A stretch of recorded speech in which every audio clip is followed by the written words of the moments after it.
Welcome to the deep dive. Today we're digging into a really fascinating piece of source material.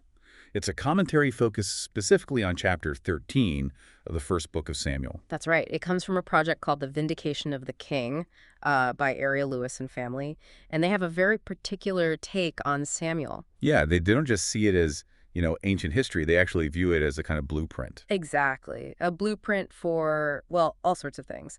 Government, leadership, divine authority, and especially this relationship between kingship and prophecy.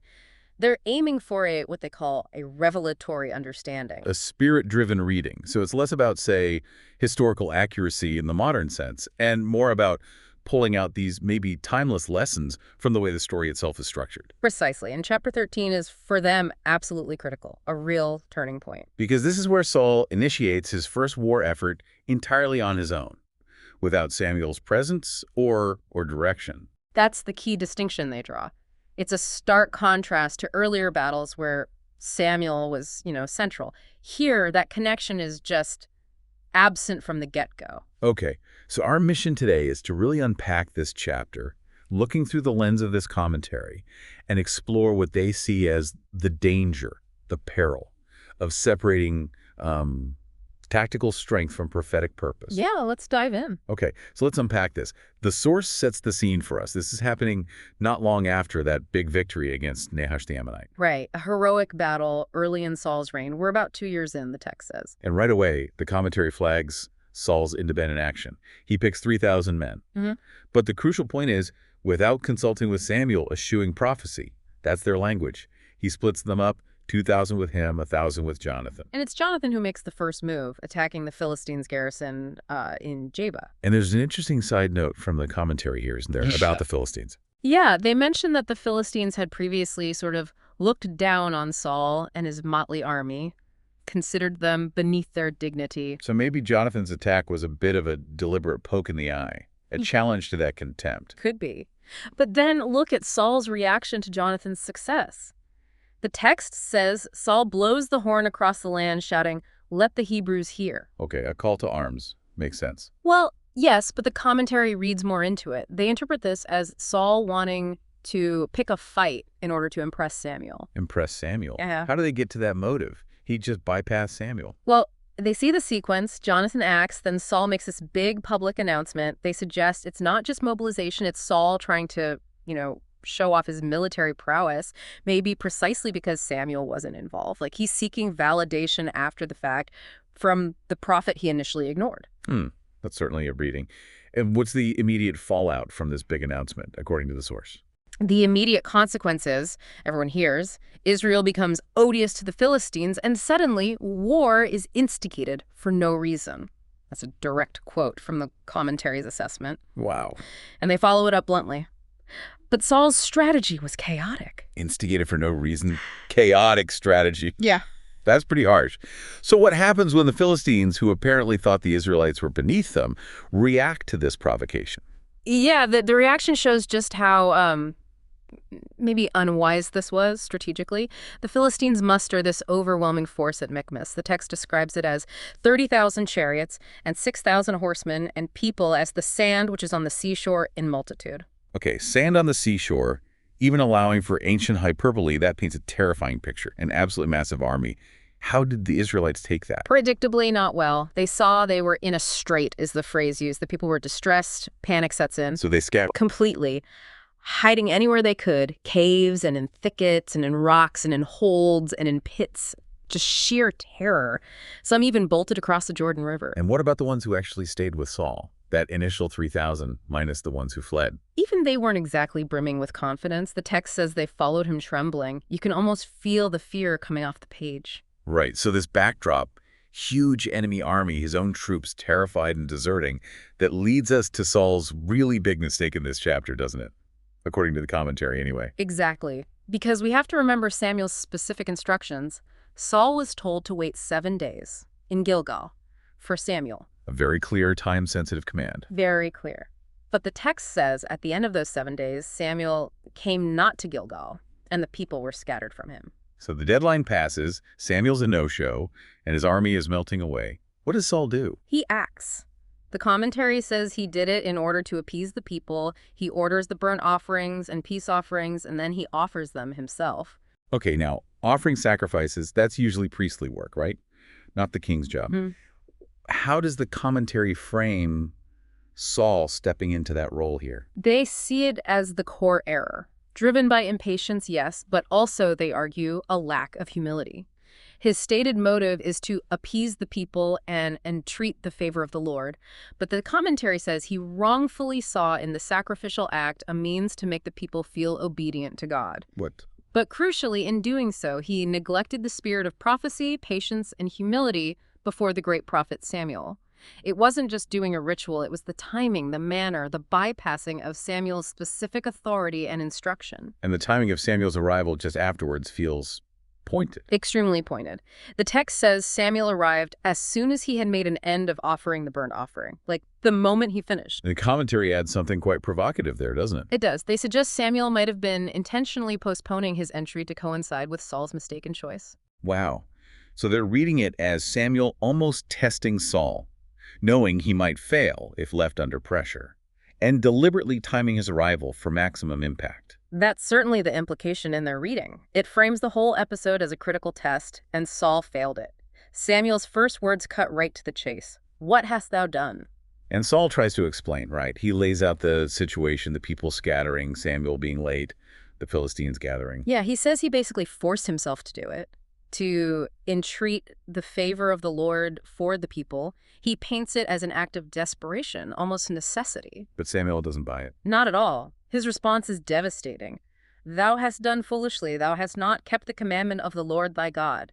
And then comes the hammer blow, directly linking this act to Saul's entire future kingship. He says God would have established his kingdom forever. "But now thy kingdom shall not continue. The Lord hath sought him a man after his own heart." Why? Because Saul did not keep the commandment. And for this commentary, reading this as a blueprint, that specific commandment, wait 7 days for Samuel, isn't just a logistical detail. No, for them it's fundamental. Breaking that command represented a failure to align with prophetic authority, with divine timing, a failure of faith and obedience at a crucial juncture. So after this incredibly harsh rebuke, Samuel just leaves Gilgal. He does. And we immediately see the practical impact on Saul's army. Saul counts who's left. Remember, he started with 3,000. How many are left now? About 600 men. From 3,000 down to 600. That's a collapse. And the commentary adds the obvious note. Oh. Those remaining had low morale. You can imagine. Enemies surrounding them, most comrades gone, their king just condemned by the prophet.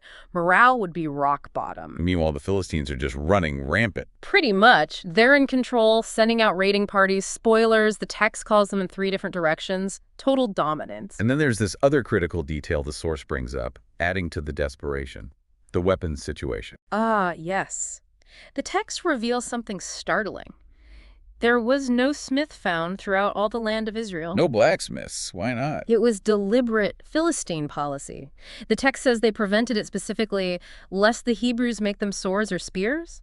Strategic disarmament. So how did the Israelites even maintain basic tools? This is where it gets quite humiliating as described in the text. They had to physically go down to the Philistines just to sharpen their farm implements. Their plows, axes, mattocks, even forks and ox goads. Exactly. Everyday agricultural tools. They were dependent on their occupiers even for that. The text even mentions the price. A pim. A pim. I guess that was a specific weight or coin, signifying a real cost, a tangible dependence. It highlights their complete subjugation at this point, and the consequence on the day of battle is stark. What was it? The text states, "There was neither sword nor spear found in the hand of any of the people that were with Saul and Jonathan."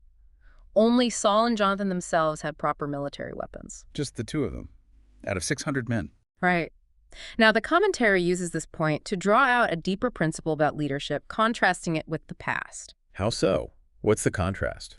They argue that in earlier crises, like the one with Nahash, the people showed initiative. They improvised their own weapons ingeniously, intuitively, and out of a sense of personal duty. Okay, they rose to the occasion. But here, facing the Philistines disarmed, needing Philistines' help for basic tools, there's a sense of passivity.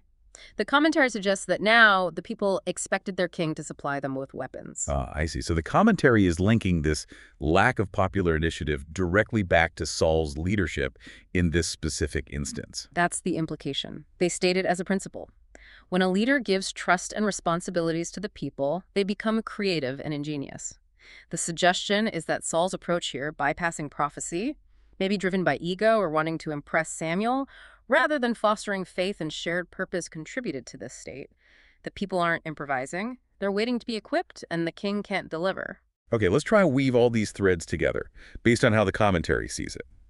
You have Saul starting a war without Samuel, eschewing prophecy. Which they call a chaotic strategy from the outset. Right. Then overwhelming fear grips the people, they scatter. Saul, under pressure, makes this impatient, wrongful religious move, Lacking humility, neglecting the prophetic timing and authority. which leads to Samuel's severe condemnation, forecasting the end of his dynasty. Followed by the army dwindling to almost nothing, low morale. And this practical helplessness regarding weapons, which the commentary contrasts with previous resourcefulness, linking it back to Saul's failure to empower his people through trust and shared purpose this time around. Exactly. For this commentary, it all stems from that initial decision, initiating action without the prophet. When the tactical is severed from the prophetic, the whole thing unravels into fear, confusion, and failure. Their takeaway seems to be that tactics alone aren't enough. That's explicitly stated. Tactics are there, but they are not enough. And the core principle, without spirit, without humility, without prophecy, strategy fails. Which really reinforces their whole blueprint idea. They're saying this isn't just one king's bad day, it's illustrating something fundamental about just governance, the need for spiritual leadership as they understand it, and the real peril when strategy loses its connection to that deeper purpose. Precisely. So let's turn this to you, the listener. Why should this ancient story, filtered through this particular commentary's lens, resonate today? Well, the source itself insists this lesson reaches beyond ancient Israel, speaking to the modern world. So if we take that blueprint idea seriously, what might it suggest about leadership now? Yeah. In business, politics, community groups, anywhere. How do leaders balance strategy, decisiveness, all that necessary stuff with staying connected to, well, whatever you call it, core values? Yeah. Ethical grounding, a deeper sense of purpose, maybe even spiritual guidance, depending on the context. And that point about the people's ingenuity or lack thereof. If the commentary is right that leadership detached from unifying purpose can stifle resourcefulness and morale, Yeah. what does that look like today? In a company where maybe the leader is seen as acting out of ego, or a community project where the vision isn't shared, it raises questions about what kind of leadership actually empowers people versus what creates dependency or disengagement. It seems this deep dive, through the commentary's eyes, really hammers home their view on the vital link between action and guidance, spiritual or prophetic, in their terms. And the potential cost when that link is broken is shown pretty vividly here. Confusion, fear, failure. The source calls this chapter the beginning of a long and hard lesson, didn't they? A lesson for everyone, asking, what does rightful leadership look like? Exploring the soul of kingship, as they put it. Yeah, it sets up a lot of what follows in Samuel. So maybe a final thought for you to consider. In any confusing or high-pressure situation we face, individually or together, how do we find that wise guidance? And what are the risks, as this commentary suggests happened to Saul, when the pressure to act fast, to rely only on our own plans, overrides things like patience, humility, or listening for that deeper sense of purpose?